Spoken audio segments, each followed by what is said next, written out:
Oral safe है या risky? ये सवाल बहुत लोग पूछते हैं, लेकिन ओपनली नहीं पूछते। कुछ लोग मान लेते हैं कि ये पूरी तरह सेफ है, कुछ लोग इसे बहुत डेंजरस समझते हैं, और कुछ लोग कंफ्यूजन में रहते हैं क्योंकि इंटरनेट पर मिक्स्ड इन्फॉर्मेशन मिलती है। तो आज हम इमोशनल ओपिनियन नहीं, मेडिकल क्लैरिटी की बात करेंगे। मैं हूं सिमरन और आप देख रहे हैं मेंस वेलनेस सिमरन। ये वीडियो प्योरली एजुकेशनल पर्पस के लिए है। अगर आपको कोई मेडिकल कंसर्न है तो क्वालिफाइड डॉक्टर से कंसल्ट ज़रूर करें।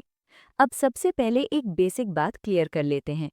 ओरल एक्टिविटी प्रेगनेंसी कॉज नहीं करती, इसलिए कई लोग ऑटोमेटिकली अज्यूम कर लेते हैं कि ये कंप्लीटली सेफ है। लेकिन प्रेगनेंसी रिस्क और इन्फेक्शन रिस्क अलग चीज़ें हैं। यहीं से कन्फ्यूजन शुरू होता है। मेडिकल साइंस के अनुसार अनप्रोटेक्टेड ओरल कॉन्टैक्ट से कुछ इन्फेक्शंस ट्रांसमिट हो सकते हैं। अब ये सुनकर पैनिक मत कीजिए, मैं डराने नहीं, एजुकेट करने आई हूँ। सबसे कॉमनली डिस्कस किए जाने वाले इन्फेक्शंस में शामिल हैं HPV, herpes, gonorrhoea, chlamydia, syphilis. अब यहाँ एक इम्पॉर्टेंट पॉइंट समझिए। रिस्क लेवल पेनिट्रेशन से अलग हो सकता है, लेकिन ज़ीरो नहीं होता। अगर माउथ में कट्स हैं, अल्सर्स हैं, गम ब्लीडिंग है या इन्फेक्शन हो, तो ट्रांसमिशन प्रोबेबिलिटी बढ़ सकती है। और यही वो हिस्सा है जिसे लोग कैजुअली इग्नोर कर देते हैं। अब एक बड़ा मिथ तोड़ते हैं। मिथ नंबर 1, अगर पार्टनर क्लीन दिखता है तो सेफ है। रियलिटी, कई इन्फेक्शंस विजिबल नहीं होते, कोई सिम्टम्स नहीं दिखते, लेकिन इन्फेक्शन प्रेजेंट हो सकता है। Myth number 2, long term relationship में रिस्क नहीं होता। रियलिटी, रिस्क रिलेशनशिप ड्यूरेशन से नहीं, इन्फेक्शन स्टेटस से डिसाइड होता है। Myth number 3, oral completely harmless है। रियलिटी, हार्मलेस नहीं बट मैनेजेबल रिस्क है। अब सवाल आता है, क्या ये बहुत कॉमन प्रॉब्लम है? स्टैटिस्टिक्स क्या कहते हैं? मेडिकल रिपोर्ट्स के अनुसार ओरल ट्रांसमिशन पॉसिबल है, लेकिन फ्रीक्वेंसी वेरीज करती है बेस्ड ऑन हाइजीन, प्रोटेक्शन और पार्टनर स्टेटस। मतलब ये ऑटोमेटिकली डेंजरस एक्टिविटी नहीं है, लेकिन ब्लाइंडली सेफ भी नहीं है। यही मैच्योरिटी आती है, शेम से नहीं, अवेयरनेस से। अब बात करते हैं प्रैक्टिकल साइड की। रिस्क हर सिचुएशन में सेम नहीं होता। कुछ सिचुएशंस में रिस्क सिग्निफिकेंटली बढ़ सकता है। सबसे पहले, मल्टीपल पार्टनर्स। अगर पार्टनर्स मल्टीपल हैं और टेस्टिंग हिस्ट्री क्लियर नहीं है, तो इन्फेक्शन ट्रांसमिशन पॉसिबिलिटी नेचुरली बढ़ जाती है। दूसरा फैक्टर, अननोन एसटीआई स्टेटस। बहुत लोग अज्यूम कर लेते हैं कि सब ठीक होगा, लेकिन अजम्पशन मेडिकल सेफ्टी नहीं है। रेगुलर टेस्टिंग क्लैरिटी देती है, क्लैरिटी कॉन्फिडेंस देती है। तीसरा फैक्टर, माउथ हेल्थ कंडीशन। अगर माउथ में कट्स हैं, अल्सर्स हैं, गम ब्लीडिंग है या रीसेंट डेंटल प्रोसीजर हुआ है, तो इन्फेक्शन एंट्री का चांस थ्योरेटिकली बढ़ सकता है। क्यों? क्योंकि स्किन इंटैक्ट बैरियर की तरह काम करती है, लेकिन ओपन सोर्स एंट्री पॉइंट बन सकते हैं। चौथा factor, active visible infection science. अगर पार्टनर में विजिबल सोर्स, रैशेज, इरिटेशन या डिस्कम्फर्ट दिख रहा है, तो इग्नोर करना मैच्योरिटी नहीं है। अब यहाँ एक इम्पॉर्टेंट साइकोलॉजिकल पॉइंट भी समझिए। कई लोग प्रेशर में एंगेज करते हैं, सब करते हैं, पार्टनर एक्सपेक्ट करता है, मना किया तो गलत लगेगा। लेकिन कंसेंट सिर्फ वर्बल नहीं, कंफर्ट बेस्ड होना चाहिए। अगर डिस्कम्फर्ट है तो पॉज कीजिए। हेल्दी इंटीमेसी फोर्स से नहीं बनती। अब बात करते हैं प्रोटेक्शन की। हाँ, बैरियर मेथड्स एग्जिस्ट करते हैं। बहुत लोग अवेयर नहीं होते, लेकिन डेंटल डैम्स और कॉन्डम्स प्रोटेक्टिव लेयर की तरह काम कर सकते हैं। क्या 100% प्रोटेक्शन गारंटी है? नो मेडिकल मेथड 100% गारंटी नहीं देता, लेकिन रिस्क सिग्निफिकेंटली रिड्यूस किया जा सकता है। अब हाइजीन।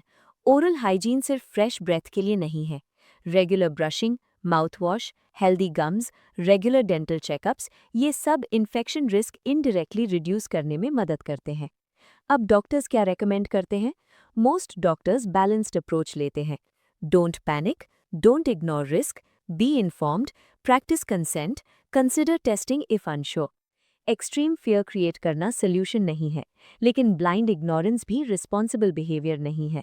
और एक बहुत इंपॉर्टेंट बात, स्टेबल मोनोगमस रिलेशनशिप में जहां बोथ पार्टनर्स टेस्टेड हैं और ट्रांसपेरेंट हैं, रिस्क कंपैरेटिवली लोअर हो सकता है, लेकिन क्लैरिटी अजम्पशन से बेहतर है। अब बात करते हैं लॉन्ग टर्म इम्पैक्ट की। सबसे पहले एक चीज साफ समझ लीजिए, मोस्ट हेल्दी अडल्ट्स में अगर प्रॉपर हाइजीन है, नो एक्टिव इन्फेक्शन है, म्यूचुअल कंफर्ट है और ट्रांसपेरेंसी है तो पैनिक करने की ज़रूरत नहीं होती। लेकिन अगर रिपीटेड एक्सपोजर हो, without awareness, without testing, without communication, तो रिस्क ग्रेजुअली अक्यूमुलेट हो सकता है। कुछ इन्फेक्शंस जैसे एचपीवी कई बार सिम्टम्स तुरंत शो नहीं करते। हर्पीस भी डोमेंट रह सकता है।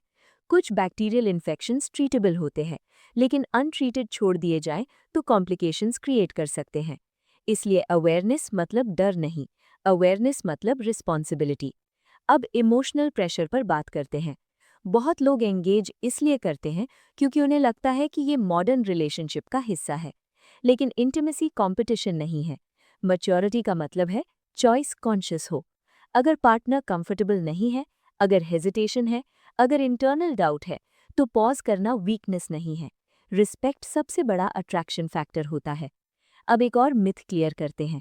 कई लोग सोचते हैं अगर प्रेगनेंसी रिस्क नहीं है तो सेफ ही होगा, लेकिन रिप्रोडक्टिव रिस्क और इन्फेक्शन रिस्क अलग कैटेगरीज हैं। दोनों को मिक्स करना मिसअंडरस्टैंडिंग क्रिएट करता है। अब डॉक्टर्स का फाइनल बैलेंस्ड व्यू क्या होता है? मोस्ट मेडिकल प्रोफेशनल्स कहते हैं रिस्क एग्जिस्ट्स, रिस्क मैनेजेबल है, प्रोटेक्शन पॉसिबल है, टेस्टिंग क्लैरिटी देती है, हाइजीन इंपॉर्टेंट है, कंसेंट मैंडेटरी है। एक्सट्रीम थिंकिंग अवॉइड करें। कंप्लीटली सेफ भी गलत है, एक्सट्रीमली डेंजरस भी एग्जैजरेशन हो सकता है। रियल आंसर क्या है? It depends on health status, hygiene, transparency, protection, partner trust, maturity. Maturity का मतलब है इन्फॉर्म्ड डिसीजन लेना। शेम हटाइए, इग्नोरेंस हटाइए, अवेयरनेस रखिए। अब फाइनल टेक अवे, अगर आप लॉन्ग टर्म कमिटेड रिलेशनशिप में हैं, दोनों पार्टनर्स टेस्टेड हैं, नो एक्टिव सिम्टम्स हैं, म्यूचुअल कंफर्ट है, तो पैनिक करने की ज़रूरत नहीं है। अगर कैजुअल एक्सपोजर है, मल्टीपल पार्टनर्स हैं, अनक्लियर हेल्थ स्टेटस है, तो प्रोटेक्शन और टेस्टिंग स्ट्रांगली कंसिडर करें। हेल्थ टेम्पररी प्लेजर से ज़्यादा वैल्यूबल है। और याद रखिए, रियल कॉन्फिडेंस अवेयरनेस से आता है, रिस्क इग्नोर करने से नहीं। अगर आपको ऐसे टॉपिक्स पर क्लियर और साइंस बेस्ड एक्सप्लेनेशन पसंद है तो वीडियो को लाइक ज़रूर करें। कमेंट में लिखिए क्लैरिटी मैटर्स अगर आप मानते हैं कि एजुकेशन एम्बैरेसमेंट से बेहतर है। चैनल सब्सक्राइब करें क्योंकि यहाँ हम मिथ्स नहीं फैलाते, सिर्फ बैलेंस्ड, रिस्पॉन्सिबल और प्रैक्टिकल इन्फॉर्मेशन देते हैं। मैं हूँ सिमरन और याद रखिए, मेंस वेलनेस सच में मैटर करती है। Take care of your health, take care of your relationship और इन्फॉर्म्ड डिसीजन लेना कभी मत भूलिए।